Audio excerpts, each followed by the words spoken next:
ये छापेमारी गुप्त सूचना के आधार पर की गई। इसकी सूचना हम लोग को 2-3 दिन पहले ही प्राप्त हुई थी और सूचना मिलने के बाद हम लोगों ने रेकी करवाया और आज जाके सफलता मिली है। ये जगदम्बा कॉलोनी खेमनी चक में छापेमारी की गई, जहां से एक नकली शराब फैक्ट्री का उद्भेदन हम लोगों के द्वारा किया गया है। यहाँ पे जो सामान मिला है वो विभिन्न प्रकार के रैपर मिले हैं। After dark, 8 PM, royal green, blenders pride, royal Stag, signature, जितना भी फेमस शराब है उसका रैपर मिले हैं, उसका ढक्कन मिला है। स्प्रीट मिला है 53 लीटर, जिससे कई लीटर मैंने शराब बनाया जा सकता था। बना हुआ शराब है जो लगभग 60 लीटर है। केमिकल है जो 4 लीटर है। खाली बोतल करीब 1550 और उसका ढक्कन जो है, ये तो नए साल के मद्देनजर देखें तो बहुत बड़ी उपलब्धि है, क्योंकि ये नकली शराब है और इसके पीने से लोग मर भी सकते हैं और ये नकली शराब पकड़ा जाना बहुत बड़ी उपलब्धि है। तो इसमें जो छापेमारी की गई किसके मकान में किया गया, क्या संचालक कौन था इसमें? ये तो लॉज की तरह का एक रूम में बनाया जा रहा था, उसमें जैसा प्रारंभिक पूछताछ में पता चला है, लेकिन मौकाए वारदात पे वो बनाने वाला पकड़ा नहीं गया। विशेष गहन पूछताछ की जाएगी तो इसमें आगे जो आएगा बताया जाएगा। शराब की सेहत को देखने को एक उपकरण मशीन भी देखा गया कि पकड़ा गया है, किस तरह का वो मशीन है, कौन सी? नहीं, एक्चुअली वो हाइड्रोमीटर सेट है। शराब का स्ट्रेंथ उससे नापा जाता है, माने जितना स्ट्रेंथ का शराब होना चाहिए, जैसे सिग्नेचर जितना स्ट्रेंथ का होना चाहिए उतना ही स्ट्रेंथ का ये बनाता था, उसी को स्ट्रेंथ नापने के उपयोग में लाता था। हम कह सकते हैं कि शराब बनाने वाला धुरंधर है और वो इस तरह से नकली शराब बनाकर पटना में बेच रहे थे, लेकिन हम लोग के द्वारा ये बहुत बड़ी सफलता है। नमस्कार। ये तस्वीर बिहार सरकार की जड़ें हिलाकर रख दी है। क्या ये मॉडल पूरे बिहार में लागू हो जाना चाहिए नए साल से पहले? मतलब इस तस्वीर से एक सवाल बहुत जबरदस्त खड़ा होता है कि क्या ये पिछले 10 साल नीतीश कुमार की असफलता है या सम्राट चौधरी की सफलता है? अब सफलता हो या असफलता हो, लेकिन सवाल ये उठता है कि ये after dark blue, 8 PM black, इस तरह के ब्रांडेड शराब क्या कोई मजदूर पीता होगा जो 500 से 800 रुपए का दिहाड़ी कमाता है, या फिर ये ऑफिसर लोग, नेता लोग पीते हैं? लेकिन क्या ये ओरिजिनल है? बोतल ओरिजिनल, लेवल, ढक्कन, बार कोड, टोटल सब कुछ ओरिजिनल है, लेकिन ये जो बनाया जा रहा था, क्या इसमें शराब ओरिजिनल है? बहुत सारे सवाल खड़े हो रहे हैं और इस सवाल का जवाब सभी लोग जानना चाहते हैं कि आखिर ये क्या है, कब से चल रहा था, इसका मालिक कौन है, कौन चला रहा था?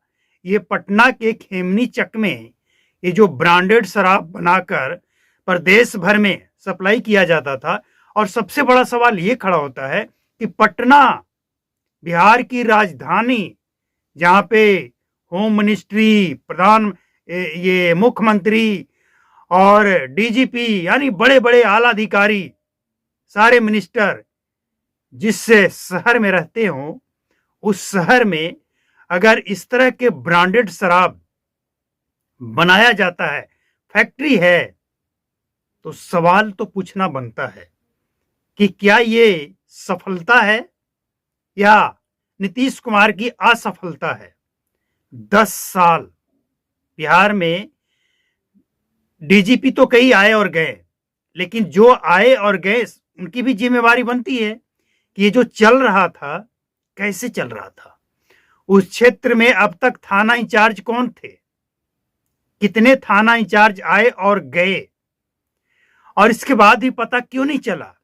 उस क्षेत्र के पुलिस मुखबिर क्या कर रहे थे, उस क्षेत्र के चौकीदार लोग क्या कर रहे थे, उस क्षेत्र के आला अधिकारी, जनप्रतिनिधि और वो तमाम जनता जिसे ये पता था, और नीतीश कुमार की सबसे विश्वसनीय संस्था चलाने वाली जीविका दीदी कहां थी?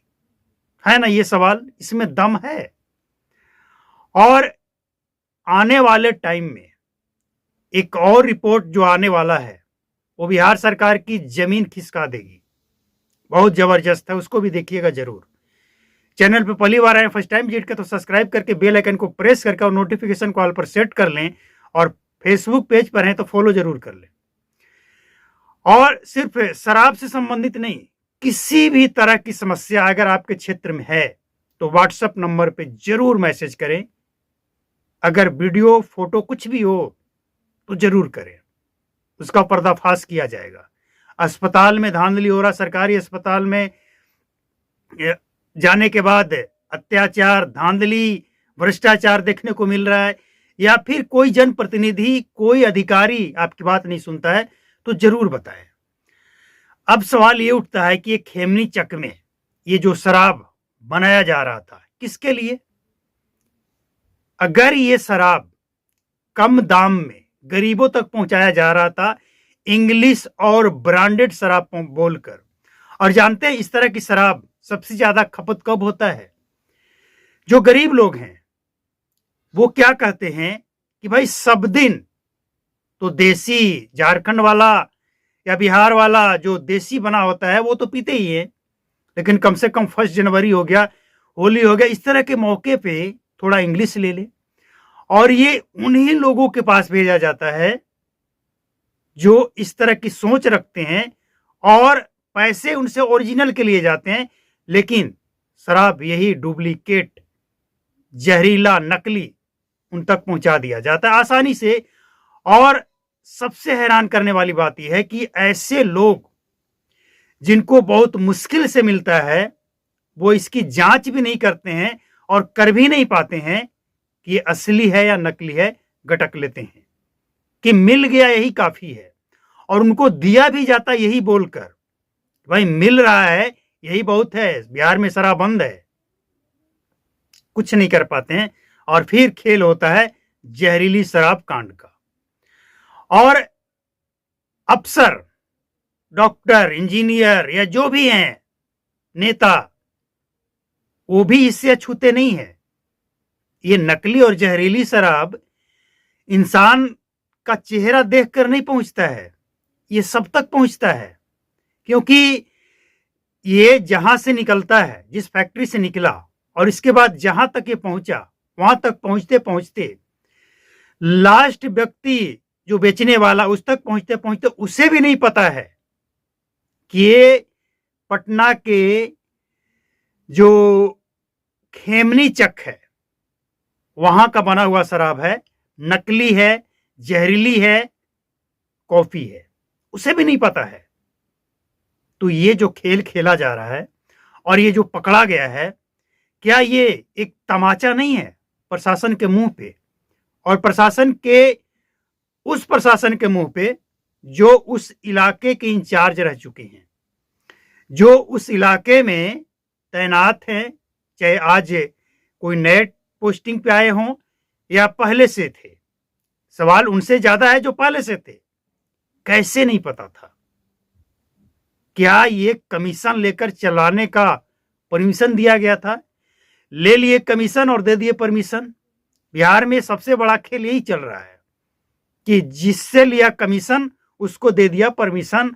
और उससे ज्यादा हैरान करने वाली बात यह है कि जिसको ये परमिशन दे दिए और वो व्यक्ति जब बेचता है और उसे जो पीने वाला है उसको पकड़कर जेल भेज दिए। ये तो गजब का एकदम से झोल झाल चल रहा है ना, कि जिसके पैसे पुलिस वाले तक पहुंच रहे हैं उसी को जेल भेजेंगे। ये बेचने वाला अपना खेत बेचकर पैसा नहीं दे रहा है कमीशन, वो शराब बेचकर ही दे रहा है। और शराब कौन खरीद रहा है? जिसको पुलिस वाले पकड़कर जेल भेज देते हैं। तो ये खेल जब तक चलता रहेगा ना बिहार के अंदर, इसी तरह की फैक्ट्री और इसी तरह के कालाबाजारी चलता रहेगा। सवाल अब ये नहीं है कि कालाबाजारी हो रहा है, शराब बिक रहा है। सवाल ये है कि जो बिक रहा है वो असली है या नकली है।